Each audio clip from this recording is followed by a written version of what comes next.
വൈകുന്നേരം മാത്രം പ്രവർത്തിക്കുന്ന ഒരു ചായക്കട ഉണ്ട്. ഞങ്ങളെ വീടിൻ്റെ അടുത്ത് വൈകുന്നേരം മാത്രം പ്രവർത്തിക്കുന്ന ഒരു ചായക്കട. അപ്പോൾ ഞാൻ ഓഫീസ് വിട്ട് വരുന്ന സമയത്ത് ഞാനും ഫാമിലിയും കൂടി ആ ചായക്കടയിൽ നിന്ന് ചായ കുടിക്കാൻ വേണ്ടി കയറിയ സമയത്ത് ഒരു 6:30 ഒക്കെ കഴിഞ്ഞൊരു സമയത്താണ്.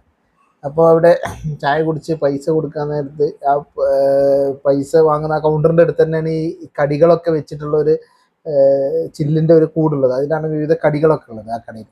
അപ്പോൾ ഒരു ടീം വന്നിറങ്ങി വണ്ടിയിൽ. ഒരു കുറേ ഹിന്ദു സ്ത്രീകളും കുറച്ച് പ്രായമായ ഹിന്ദു സ്ത്രീകളും പുരുഷന്മാരും അടങ്ങുന്ന ഒരു സംഘം വന്നിറങ്ങി. അവരെ കണ്ടാൽ തന്നെ അറിയാം ഏതൊരു അമ്പലവുമായി ബന്ധപ്പെട്ട് എന്തോ ഒരു പരിപാടി കഴിഞ്ഞ് വരുന്ന വരവാന്നവരെ കണ്ടാൽ തന്നെ അറിയാം. ഈ നാട്ടിലുള്ള ആളുകളല്ല, പുറത്തുനിന്ന് ഇവിടുന്ന് വരുന്ന ആളുകളാണ്. വരുന്നവർക്ക് ചായ കുടിക്കാൻ വേണ്ടി കയറിയതാണ്. അപ്പോൾ അതിൽ കുറേ ആളുകൾ ചായ ഓർഡർ ചെയ്തിട്ട് കടികൾ ഈ ചില്ലുകൂടുന്ന കടികൾ ഓർഡർ വാങ്ങുന്നുണ്ട്. ഉള്ളിവട, പഴംപൊരി, അങ്ങനത്തെ ഓരോ കടികൾ വാങ്ങുന്നുണ്ട്. അപ്പോൾ അതിൽ പ്രായമായ ഒരു സ്ത്രീ അവിടെ ഒരു പ്രത്യേക തരത്തിലുള്ളൊരു പലഹാരം, ഒരു കിഴി പോലുള്ള ഒരു പലഹാരം കണ്ടിട്ട് ഇതെന്താ സുഖിയനാണോ, ഇതൊന്ന് നോക്കട്ടെ എന്ന് പറഞ്ഞു.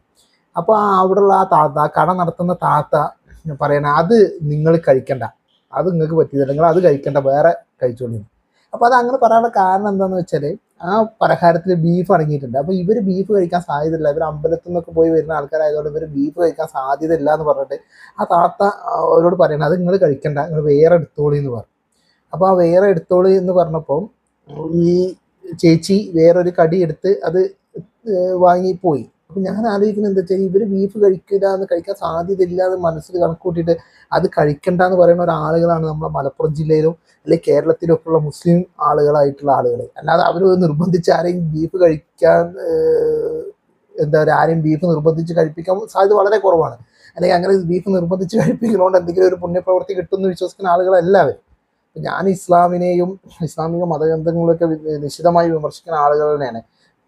ഞാൻ അങ്ങനെ വിമർശിക്കുന്ന ഒരാൾ തന്നെയാണ് ഞാൻ നമ്മളിവിടെയുള്ള മുസ്ലിം സുഹൃത്തുക്കളായിട്ടുള്ള ആളുകളോട് തന്നെ, ഇസ്ലാം മതവിശ്വാസികളായ ആളുകളോട് തന്നെ ഖുറാനിൻ്റെ ശാസ്ത്രീയതയെക്കുറിച്ചും മാനവീയതയെക്കുറിച്ചും ഒക്കെ തർക്കിക്കാറുണ്ട്.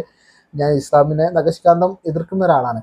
പക്ഷേ ഈ കേരള സ്റ്റോറിയിൽ പറഞ്ഞ പോലെ അല്ലെങ്കിൽ ഈ എന്താ പറയുക, ഹിന്ദു സ്ത്രീയെ അല്ലെങ്കിൽ ഹിന്ദു പെൺകുട്ടിയെ നിർബന്ധിച്ച് ബീഫ് കഴിപ്പിക്കുന്ന ഒരവസ്ഥ കേരളത്തിലില്ല.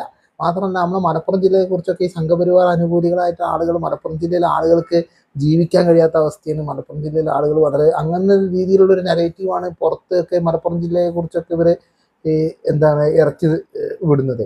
മലപ്പുറം ജില്ല എന്ന് പറഞ്ഞാൽ അങ്ങനത്തെ ഒരു പ്രശ്നമുള്ളൊരു സ്ഥലമേ അല്ല എന്ന് അവിടെ ജീവിക്കുന്ന ഒരാൾ എന്നുള്ള രീതിയിൽ എനിക്ക് ഉറപ്പ് പറയാൻ കഴിയും. ഇവിടെ ഹിന്ദുക്കൾക്ക് ജീവിക്കാനോ ആർക്ക് ജീവിക്കാനോ യാതൊരു പ്രശ്നമില്ല. ഇസ്ലാം മതവിശ്വാസം